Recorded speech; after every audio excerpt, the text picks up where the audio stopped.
Vamos dar início ao nosso estudo do Evangelho segundo o Espiritismo.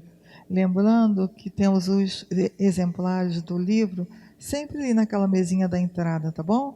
Quem desejar acompanhar a leitura, basta pegar um exemplar. Após o estudo, nós pedimos somente que devolvam para a gente poder guardar, tá certo?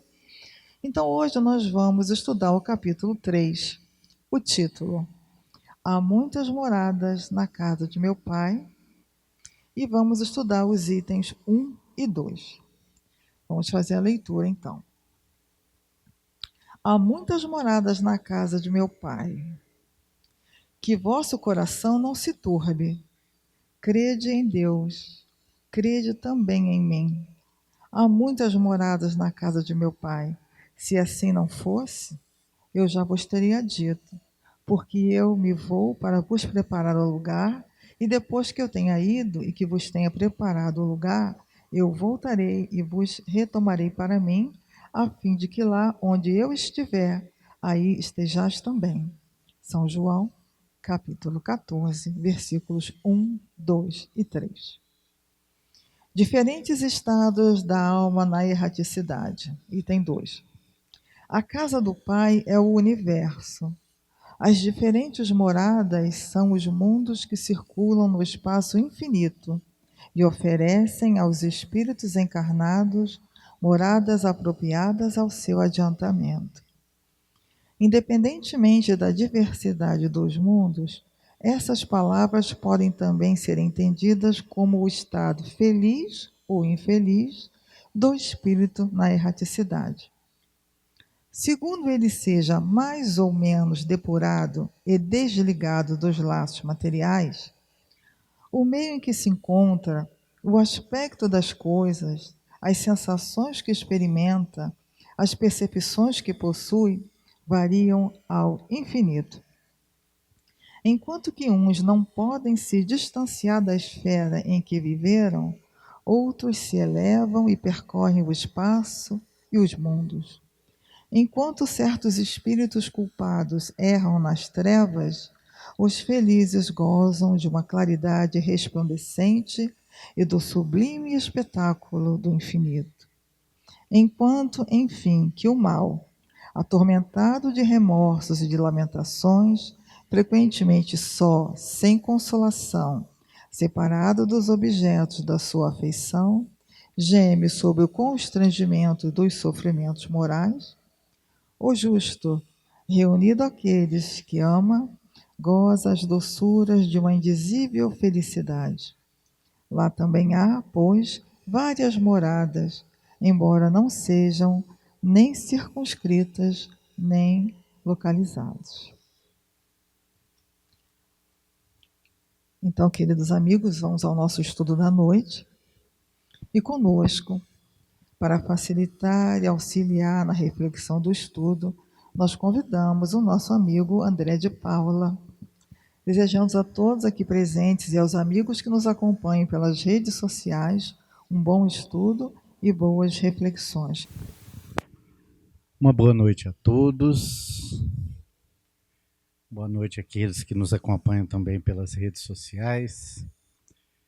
Para a gente é sempre uma grande alegria participarmos de estudos dessa magnífica obra que é o Evangelho segundo o Espiritismo, que traz para a gente uma compreensão amadurecida a respeito do que será de nós, trazendo respostas embasadas, respostas raciocinadas, respostas, enfim, que trazem para a gente, de uma forma muito clara, justamente aquelas perguntas principais da nossa vida. Quem somos, de onde viemos, para onde vamos e o que a gente está fazendo aqui. Estudar o Evangelho segundo o Espiritismo, para muita gente, às vezes, fala assim, mas eu já estudei, já participei do estudo do Evangelho várias vezes, eu não preciso mais estudar.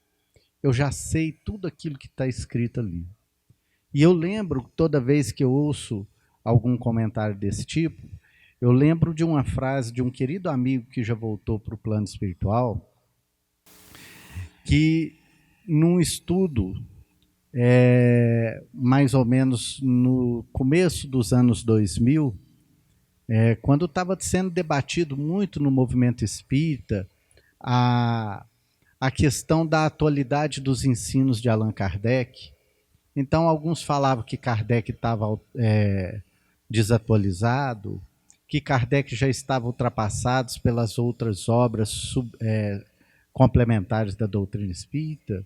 Outros defendiam que não, que Kardec não estava, né? E o nosso querido Paulo foi questionado numa reunião a respeito se Kardec realmente estava ultrapassado ou não. E ele devolveu a pergunta para esse companheiro, dizendo simplesmente assim: você já conhece tudo que Kardec falou? Tudo que Kardec ensinou? Tudo que está contido em todas as obras? E mais, você já consegue viver tudo aquilo que está naquelas obras? Ele falou não. Assim, então, para você, Kardec não está ultrapassado. E muitas vezes as pessoas se sentem sente que o estudo do Evangelho é uma coisa enfadonha. Ah, não vou não, já participei, já estudei o Evangelho muitas vezes. Então é a mesma pergunta. Será que Jesus já está ultrapassado? Será que já vivemos e vivenciamos tudo aquilo que Jesus propôs para a gente? Então eu quero dizer com essa fala da importância de momentos em que às vezes para algumas pessoas nós estamos perdendo algumas horas ao estudar o Evangelho, mas não, nós estamos ganhando e muito. Quando nós nos colocamos e nos predispomos ao estudo do Evangelho. E eu venho aqui como atrevido, confesso a vocês, que talvez aqui tenha pessoas que já saibam falar muito mais, discorrer muito mais e às vezes até vivenciar muito mais o Evangelho do que eu próprio. Mas às vezes a gente tem que ser atrevido também e vir falar do ensinamento de Jesus.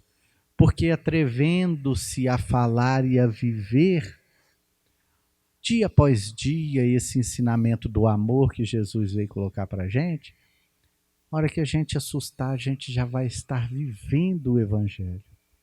Porque, como atrevido que eu me coloco aqui, me assumo, né? Eu digo que, no fundo, nós estamos todos tentando vivenciar o Evangelho.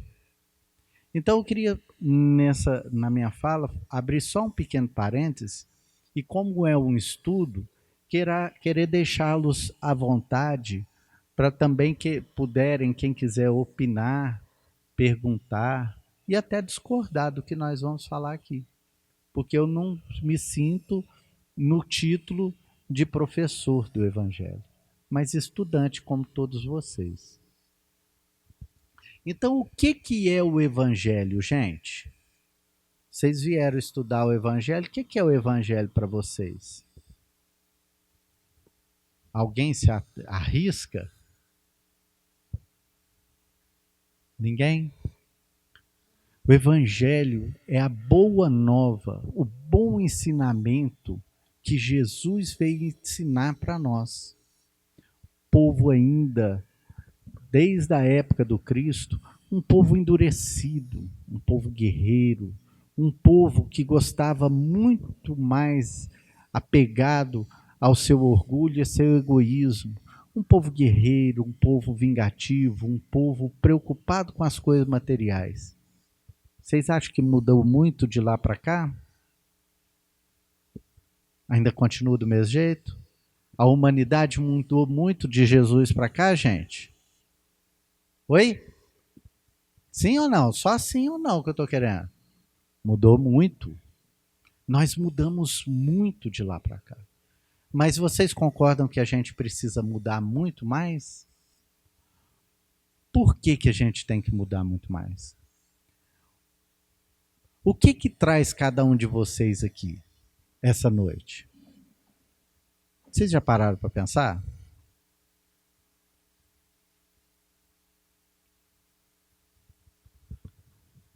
Jesus é a boa nova que fora prometido ao povo hebreu desde antes da sua vinda.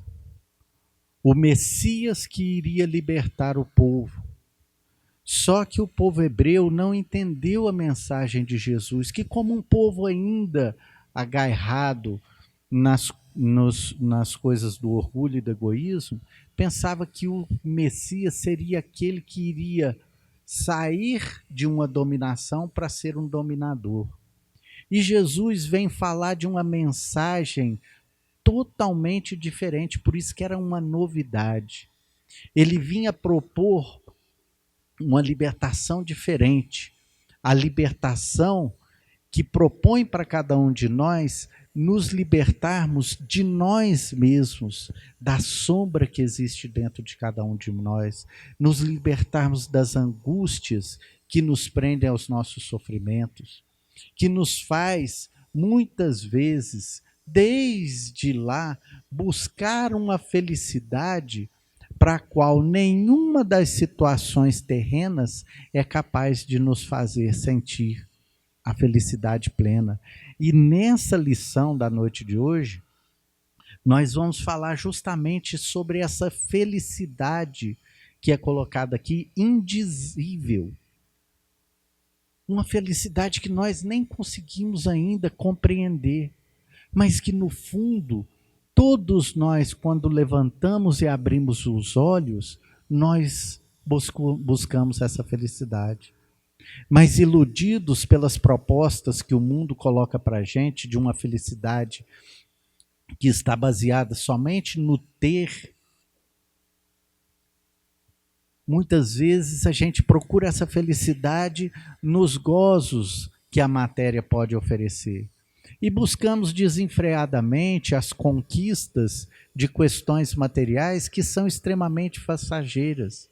E a matéria que passageira não tem capacidade de fornecer ao espírito a felicidade plena, a felicidade que não passa. Então, enquanto nós estivermos depositando a fonte, a esperança da nossa felicidade somente nas coisas transitórias que a própria matéria proporciona, nós invariavelmente não conseguiremos ser felizes. Porque às vezes colocamos a felicidade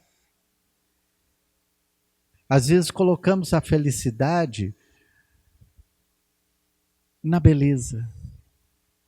E a beleza passa. Às vezes colocamos a felicidade, eu vou ser feliz quando eu ganhar na Mega Sena, quando eu tiver muito dinheiro. Mas o dinheiro também passa. Certa vez escutei uma coisa de um amigo querido, quando eu estava nas vésperas do meu casamento. E ele falou assim: André, se você quiser fazer alguma coisa, não espere ter dinheiro para fazer, não. Então, se você tem vontade de fazer uma viagem com a sua família, não espera você ter dinheiro para ir em Miami. Espera ter dinheiro para ir no Beto Carreiro. Não espera ter dinheiro, porque se você esperar ter dinheiro, quando você tiver dinheiro, talvez você não vai querer mais fazer essas coisas. Porque isso é passageiro. E às vezes a gente fica esperando por uma felicidade que é passageira. E Jesus, como essa boa nova, ele vai vir falar desse reino diferente que não é desse mundo. Então, quando ele propõe aqui, né, essa passagem do Evangelho que está anotada em João, no capítulo 14, no versículo 1 a 3, ele vem falar, né, nesses 3 versículos, ele começa com uma frase importante, que não se turbe o vosso coração. O que é isso? Não deixa as coisas tirar o seu bom ânimo, tirar a sua alegria de viver. Não se turbe o seu coração com as coisas que estão acontecendo. Conhecer o Evangelho, estudar o Evangelho segundo o Espiritismo, mas também conhecer a história que está narrada no Novo Testamento é muito importante, porque saber quando foi que Jesus disse essa frase aqui, essas frases, ela é muito importante para a compreensão do que ele queria dizer. Alguém aqui sabe dizer quando é que Jesus proferiu essa frase aqui? Alguém lembra? Não precisa ter vergonha não, aí vai ser 2 atrevidos. Ninguém? Foi um pouquinho antes da Santa Ceia, nos momentos que antecederam a prisão e a crucificação de Jesus. Foi quando ele se reuniu com seus apóstolos, e quando ele fala isso aqui, ele mesmo vai falando para os seus apóstolos o que iria acontecer com ele, porque naquele tempo os próprios apóstolos de Jesus imaginavam que o Cristo veio para uma dominação do povo hebreu, que naquele tempo, mesmo liberto do cativeiro dos egípcios, eles ainda viviam sobre a dominação de um povo estranho, que era o povo romano. Então todos eles estavam esperando o Messias. E aqueles que não acreditavam em Jesus como Messias naquela época,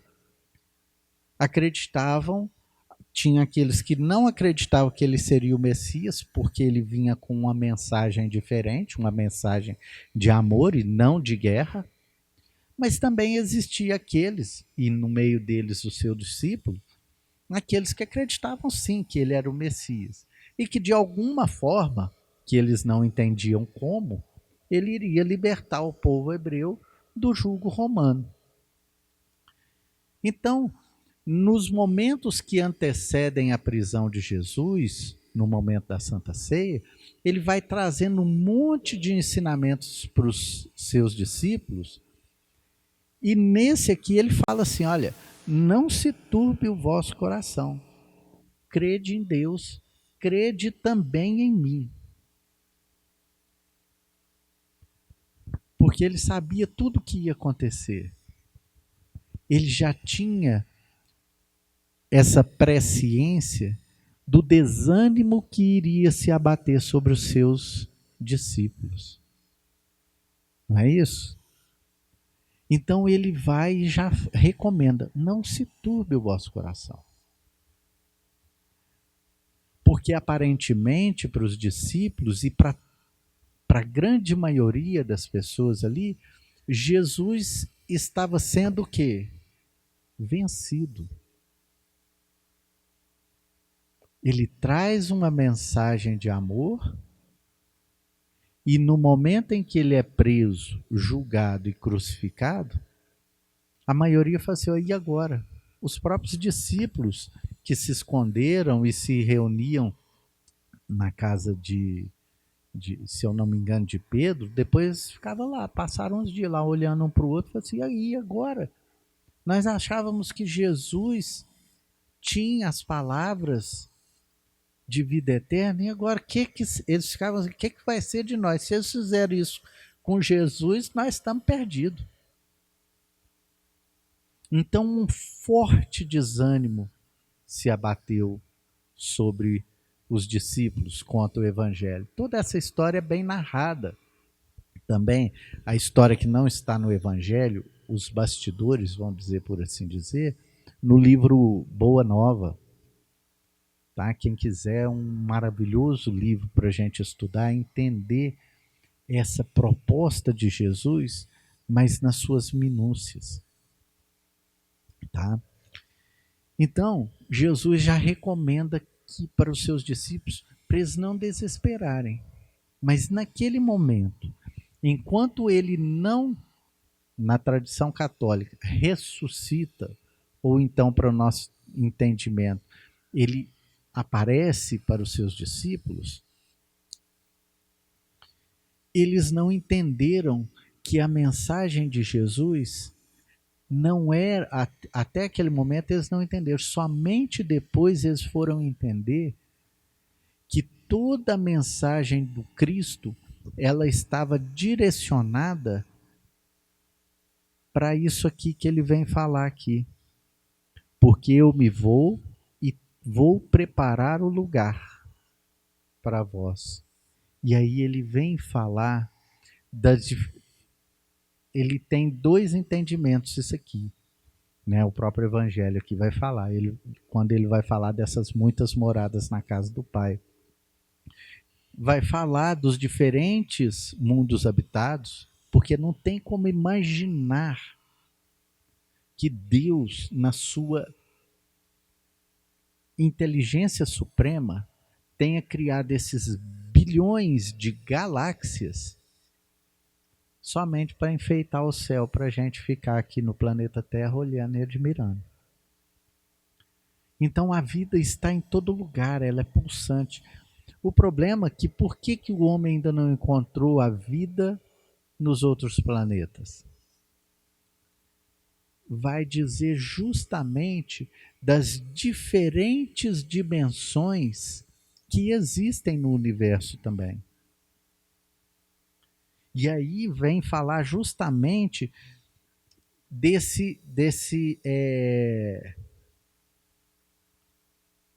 dessa condição em que o espírito vai poder se encontrar na erraticidade. O que é a erraticidade? Se vocês estão respondendo nem sim nem não, a erraticidade vocês vão responder. Eu sei que tem um monte de gente que está respondendo na cabeça. Quem tem o curioso? Eu gosto de conversar, gente. Isso tudo é mais gostoso quando a gente conversa. A erraticidade, tá lá no Livro dos Espíritos, é aquele intervalo em que o espírito ele vive, ele passa no plano espiritual, no mundo espiritual, que na verdade é o verdadeiro mundo nosso, é o nosso verdadeiro local. É aquele tempo em que ele passa fora do corpo físico. Só que a erraticidade, ela difere do plano material, porque nós somos atraídos para os diferentes planos vibratórios, ou seja, as diferentes condições de vibrações em que estão a matéria. Por isso que quando a gente vai ver os filmes espíritas, a gente vai observar que alguns espíritos menos evoluídos, que estão ao lado, às vezes, de espíritos melhores, espíritos mais evoluídos, mais desapegados da matéria, eles não conseguem perceber. Às vezes o espírito está ali, intuindo ele a fazer o bem, intuindo ele fazer uma prece, e ele não consegue o quê? Perceber, por causa de uma diferença de sintonia. Hoje existe até mesmo já teorias falando do multiverso. O que é o multiverso? Se não essa diferença vibratória que existe no universo visível e no universo invisível. Então, existe na erraticidade essas diferentes condições vibratórias. E o que nos difere lá? Quem assistiu o nosso lar? Todo mundo? Maioria? Algum filme espírita vocês já viram? Já leram livro espírita? Não é só no filme, não. Já leram algum livro? Nosso Lar, né? Porque todos esses filmes, eles foram baseados em livros, né? Mas se a gente já viu, já leu qualquer um desses livros de Manuel Filomeno Miranda, de André Luiz, ou qualquer obra dessa, vai falar justamente da diferença de condição que existem entre os espíritos num patamar vibracional superior e inferior. aqueles que estão mais felizes, igual fala aqui, e aqueles que estão extremamente sofridos. Não é verdade? O que vai diferenciar isso aqui? Isso é que é importante para nós. Na noite de hoje, a gente tentar entender o que faz a gente ir para uma zona de sofrimento ou de felicidade. Agora eu quero a participação, senão eu não vou continuar não.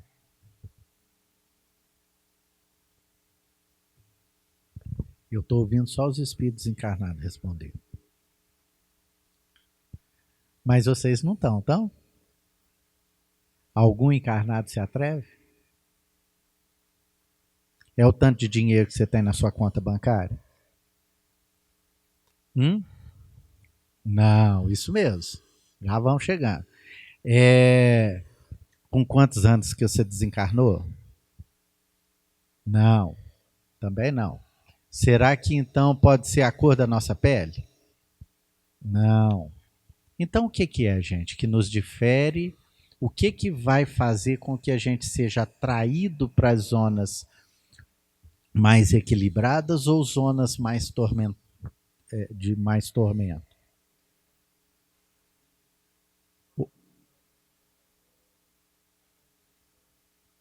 Ó, tá vendo que eu falei que tem gente aí, ó? Que mais? Sintonia, ó. Vamos construindo. Tá vendo como é que é o mais gostoso quando todo mundo participa? Caridade. Vocês já repararam como é que a gente já tem as respostas na ponta da língua? Como já diria o poeta, né? A lição sabemos de cor. Só nos falta viver. Então, meus amigos, para que a gente já possa partir já para o encerramento, né, para as partes finais, a questão, porque a gente fica muito preocupado com desencarnar, o que vai ser de mim? Para onde eu vou? Eu vou para o nosso lar? Quem quer ir para o nosso lar? Todo mundo quer ir para o nosso lar, né? Quem quer ir para o umbral? Hã? Levanta a mão quem quer ir para o umbral.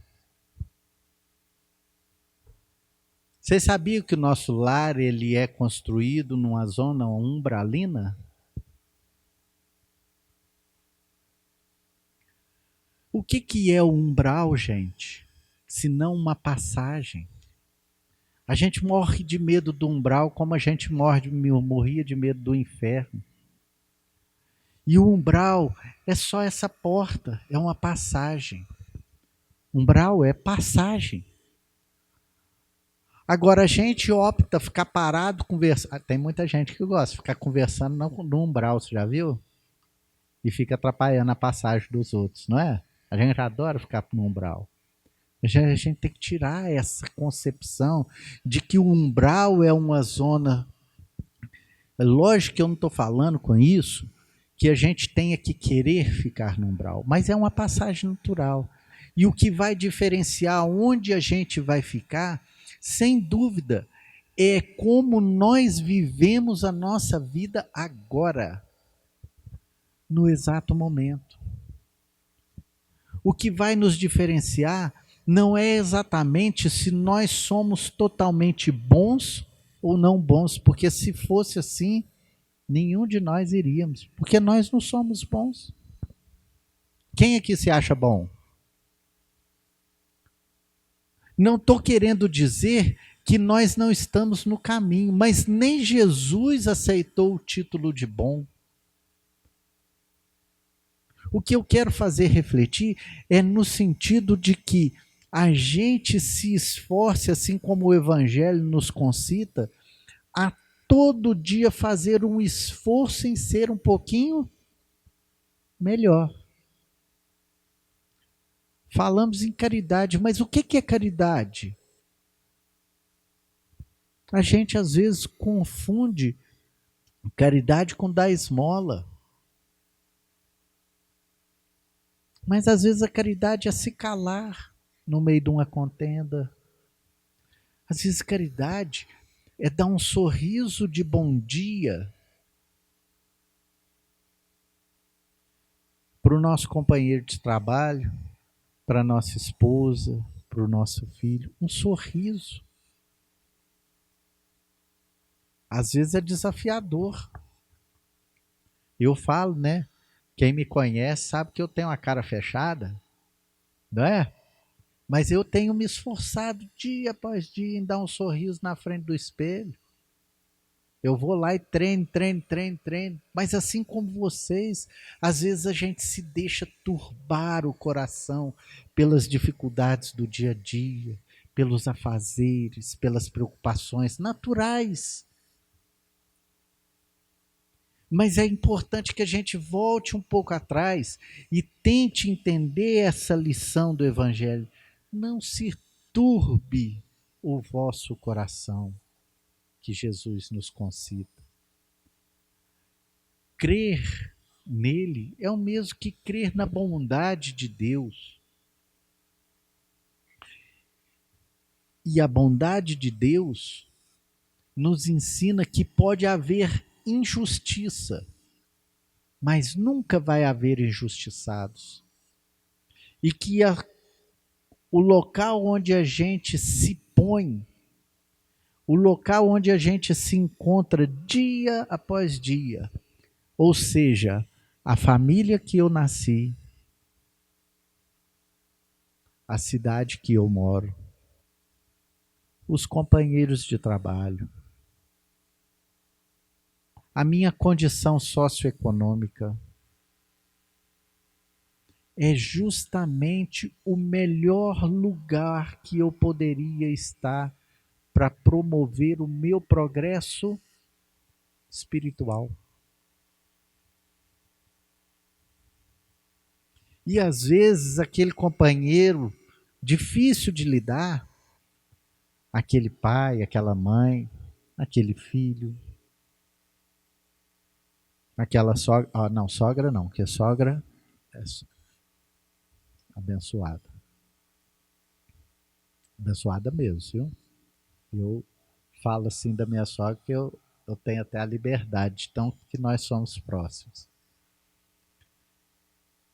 É justamente a pessoa que vai, às vezes, e eu estou falando daquelas pessoas difíceis, vai ser justamente o aguilhão. Sabe o que é aguilhão? Aguilhão é um ferrão. É o ferrão que usa para tocar gado, sabe? O gado não quer ir, eles cutucam. É o aguilhão que empurra a gente para a gente procurar o nosso progresso espiritual. O que aquela pessoa está querendo me dizer? O que aquela situação está querendo me ensinar? Como eu posso ser melhor nisso ou naquilo, dentro dessa exata condição, desse exato tempo, desse exato lugar que eu me encontro, e buscar ser melhor.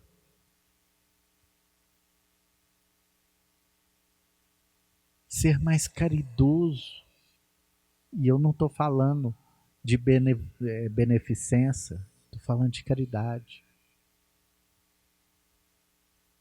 Percebe? Isso vai categorizar o meu estado vibracional e me atrair naturalmente para essas localidades na erraticidade.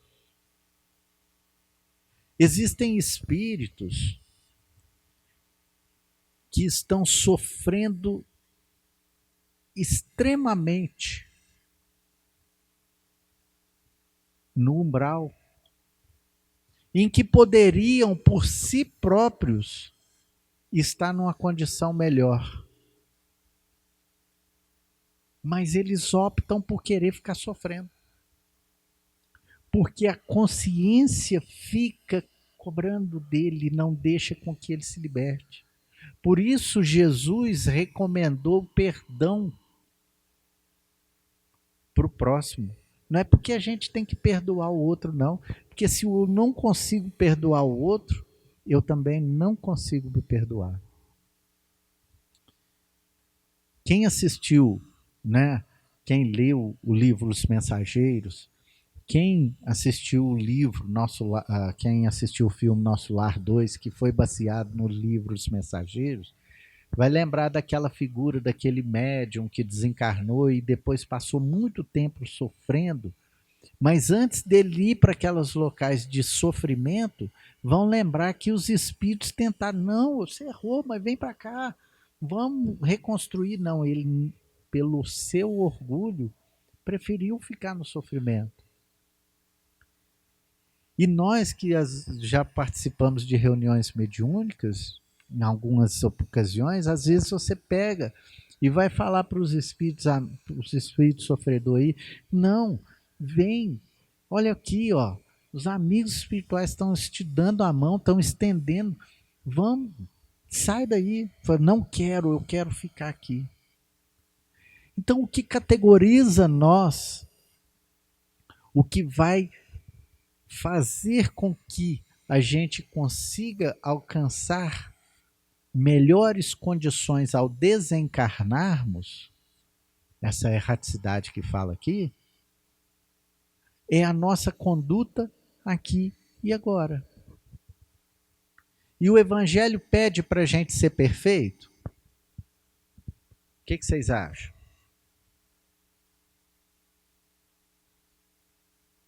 Sim ou não, gente? Hã? Não. O que pede para a gente? Então, se não pede para a gente ser perfeito, o que pede para a gente?